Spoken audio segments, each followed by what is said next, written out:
focusing on Shafter Solar as a case study in sunny California, because that is a good place to look at solar and the problems with solar electricity grid. Government policies favor renewable energy and storage, so the market is becoming increasingly renewable, especially solar. This makes it pretty representative of the market risks that are the focus of the Macquarie Challenge.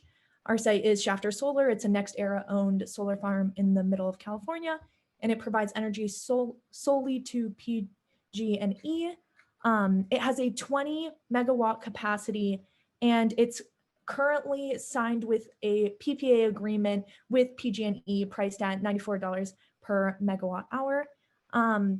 Once again, we chose it because it's a good representative of a player in a renewable dense market, and we have a lot of data for this node, so we can really make granular models for it. Andrew? Yeah, I think the feedback is better now. And so basically what we did to create our baseline value is we actually had a lot of data, right? So we had the PPA price. We also could pull historical data for how many megawatts this site in particular produced over all of 2019. And on top of that, we were able to get all the megawatt hour, or we were able to get the Casio Oasis data on the daily or on the day ahead market prices per hour. And from that, we were able to back out how many megawatts hours were produced in a given hour in every hour of 2019. And so you can see that here in our model. I'd be happy to explain this more in questions, but we're running short on time. Next, we modeled this revenue with just a PPA. With the PPA that Shafter currently works with, which is $94 per megawatt hour, it's a constant rate, constant price for every megawatt hour produced. And so with this model, Shafter generates roughly $5 million in revenue in 2019. The second model we used is the day ahead market model. We were able to calculate this once again because we had the hourly production as well as the hourly rate with the day ahead market. And so with this model, Shafter only generates 1.1 or $1.2 million in revenue, which is significantly lower. And through this, we understand why market risks are so important and why we don't want to be exposed to merchant risk. Unfortunately, we weren't able to explore the bank hedge or the proxy revenue swaps due to time constraints, but we'd be happy to talk about how those work. Next, I'll pass it off to Katya for solutions on how we can avoid this merchant risk. Thanks, team. Time is up. Let's start Q&A session. Sorry, did you say time is up? So. Yeah, we're now in the Q&A part. Oh, gotcha. All right, then we're open to question. Oh, Caleb, I think you're muted.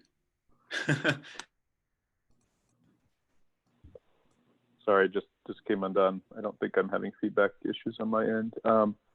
No, thank you very much for presenting this and putting this together. So just to make sure I'm understanding the model right, you looked at the solar production for a baseline year, and then you calculated what that revenue would be on a daily basis based on the PPA price, and that's what you're showing in slide 6. And then you're also showing. Yeah, sorry, go ahead. This is just a clarifying question to make sure I understand. Yeah, sure. So we were actually able to calculate hourly generation. So the way we did that is we took NREL data on like solar intensity, right? And we knew the capacity of that site. And so we could, and on top of that, we also knew how much the site produced over an entire year. And so we essentially like generated a model of like how much energy could have been produced because we don't know the square footage of the solar panels. And then we were able to kind of triangulate it to the actual amount of megawatt hours produced. And so that way we know that like our model pretty much lines up with what the actual generation in 2019 on an hourly basis. And so from that, we were able to pair those hourly production rates with the hourly pricings with the day ahead market. And for the PPA, obviously hourly pricings don't matter. Got it. So basically what you're showing then is that for this benchmark year in 2019, if you look at what the customer's paying at their PPA rate, and then if you're looking at what that same power would have gone for if you were to sell at the wholesale market, it looks like you have $4.8 million coming in underneath the PPA. And then you have $1.2 million coming in underneath the market revenue. So it looks like whoever owns the PPA is paying significantly more than what the market value of that electricity is. Is that the conclusion you guys are coming to? Yeah, that's correct. And so for investors, they because somebody is going to end up losing money.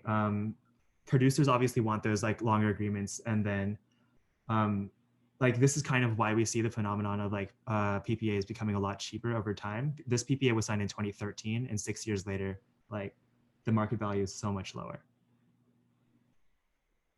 Gotcha. And so I guess this is kind of showing the risk on the PPA side. We've talked about merchant risk quite a bit, but this is a risk that if I'm going out and signing a long-term PPA, if market prices decline like you've shown they had from 2013 to 2019, the prices in the future are significantly cheaper in the market than they were from kind of the long-term contract I did. That's what that looks like. Okay, cool. I think I understand that piece.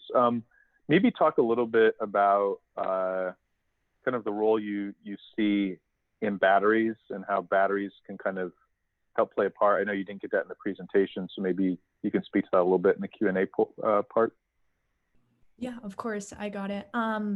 Basically, what we saw is that battery storage is probably one of the most effective ways to address the merchant risk, and especially the intermittency risk and the covariance risk. And basically, two of the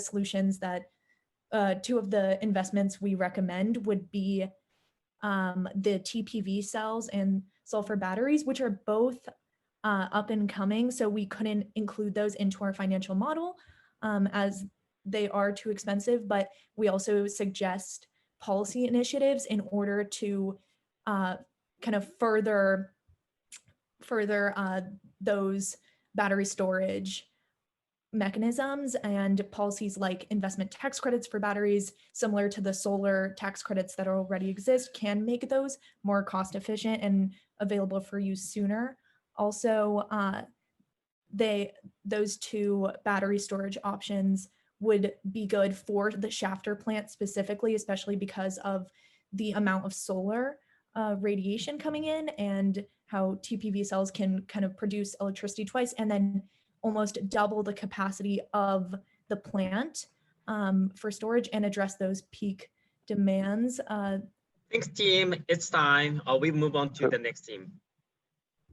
Sounds good. Thank you so much, guys. Right. Great. Yeah, thank you so much. Thank you. Thank you.